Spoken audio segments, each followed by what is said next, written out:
It's worth remembering that principles on which the country was founded. An unusual country. Most countries kind of grew out of existing institutions. So in Europe, for example, the systems that developed grew out of the feudal system and the church and all kind of other stuff that stayed around with its lingering effects.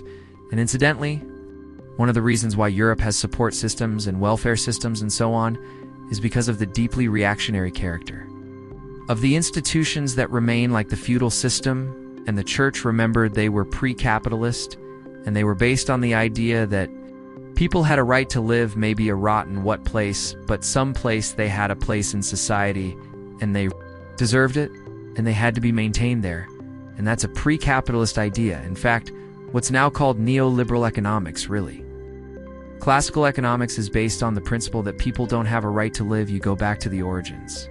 And David Ricardo and Mullis and those guys, their big point was to try to convince people that you do not have a right to live. You hurt the poor by helping, and the idea that you have a right to live is just a mistake, has to be beaten out of people's minds. The only right that you have is whatever rights you get on the labor market. If you can get enough to survive on the labor market, fine. If not, as they put it, go somewhere else. You have no right to be here. Well, No, back in the 1820s when they were talking about this stuff, you could go somewhere. Almost like you could go to places like this, where the land was being cleared of the plague that was in the way. And as soon as you exterminated those people and kicked them out, then you had a place to go. Same with Australia. Well, now you don't have a place to go anymore, but you still don't have a right to live. It's important to recognize that, and you go somewhere else, and maybe it'll be, or something. But anyhow, you have no right to live well. These pre-capitalist ideas, what you get in people like Adam Smith and so on. They remained in elsewhere, and they do their part of the basis for the kinds of support systems that we don't have. But the United States was different.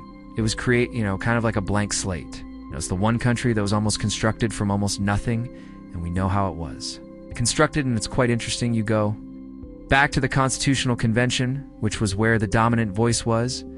James Madison, the main framer of the Constitution, and this does not come out very clearly in the stuff that you read in college, like the Federalist Papers, which was presented for the public, so it's kind of watered down. But if you go back to the Constitutional Convention debates, they're very clear. Madison makes clear that the prime responsibility of government and the framework of the new government that's being established, the prime responsibility of government, he says, is to protect the minority of the opulent against the majority.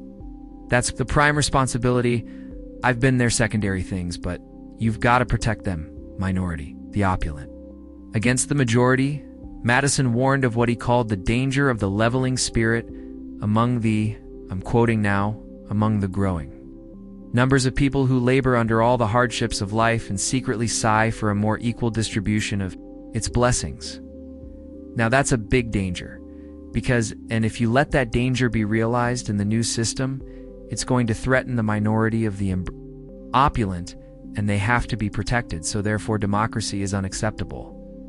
That was the primary principle on which the Constitution was designed and on which the system was designed, and very explicitly democracy is unacceptable because of this leveling spirit among the people who labor under all the hardships of life and sigh for a more equal distribution of its blessings, and if you give them a chance to do anything about it, you're going to threaten the minority, the opulent. And he used England as that was the obvious example, that was the model for everyone, he said. In England, if they allowed democracy, then people would, the mass of a population would vote for what we now call agrarian form. That is, it would call for breaking up the big land that estates, and that would threaten the minority, the opulent, obviously. That's an intolerable idea, as intolerable as today in Guatemala, or something like that. So therefore, we got to make sure that there's no democratic system, and Madison totally carried today the only dissenting voice in the Constitutional Convention was James Wilson, and he was smashed. The Jefferson wasn't part of this. Remember, he was a real Democrat, so he was out of whole. Planning and that's the way the system was designed, was very carefully designed to satisfy the Madisonian principle that wealth must rule, because, as he put it, the wealthy, or a better class of men, and therefore they must rule, and beside they own the country anyhow, so therefore they have a responsibility and a right, and the minority, the opulent, must be protected. All of this is clear, explicit, and interestingly, it doesn't change. So you get the same view when you get to, say, Wilsonian intellectuals. And the modern period, people like, say, Walter Lippmann and Harold Laswell and others who explain these as the left liberals now, who explain that in a democracy, the population, what Lippmann calls the ignorant and meddlesome outsiders. The general population have to be kept from interfering. They can be spectators but not participants, because of their participants, they might threaten the minority, the opulent, who have to be protected. That's a position that goes right up till the present, however. To make it much clearer, there's another issue. Madison himself was a pre-capitalist figure. He had roots in the Enlightenment, and his idea was that the wealthy, the better class of men who had to rule under the constitutional system, would be benevolent aristocrats. They would be nice gentlemen who read, the classics, behave like, and gentlemen, and would act, in a civilized fashion. He discovered in a couple of years that that wasn't true.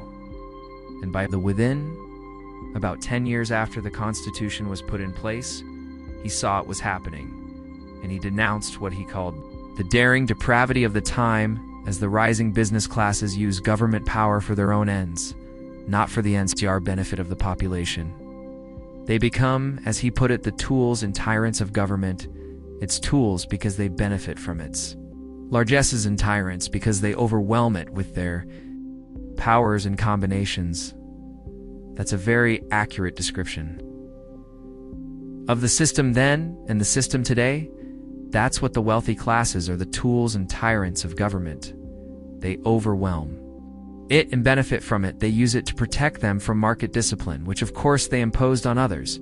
And they want to make sure that it's in their hands, and it is not in the manner of enlightened the gentleman of the kind that Madison had in mind. Rather, it's the daring depravity of the times. Well, Madison again, these are all things you don't study in elementary school, where they would be taught in a free society, but these are the founding principles of the country. And although things have not changed a lot in the last 200 years, as a description, Madison's account of the daring depravity of the times in the 1790s is not very far from correct now.